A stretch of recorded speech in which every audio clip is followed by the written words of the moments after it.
Hi, I'm Ms. Pozak and I'm teaching writing. This week we are learning about our opinions. Remember, your opinion is what you think and how you feel.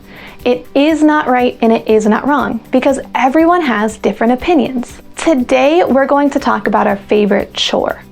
So when I was a kid, we had a chore wheel, and every week my sister, brother, and I would switch between cleaning the bathroom, the kitchen, and the living room. And when we got a little bit older, we got to pick which chores we did. Like, I hated taking out the trash because it was smelly and stinky and you had to clean the litter box and I just didn't like it. But my brother thought that was fine. I always loved vacuuming.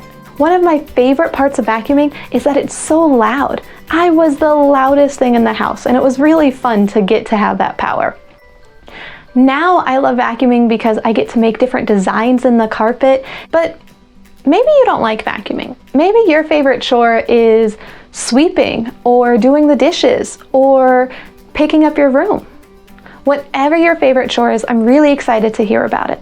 So remember, when we write our opinion, we need to first state what your opinion is and then give a reason why we like it. So, in my opinion, my favorite chore is vacuuming because you can make designs on the carpet.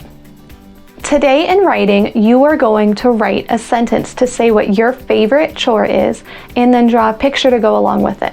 You'll start your sentence with "my favorite chore is," and then you'll write your favorite chore and give a reason why it's your favorite. And then draw a picture because we know that we love detailed drawings in first grade. I'm really excited to get to learn more about you and find out what your favorite chore is.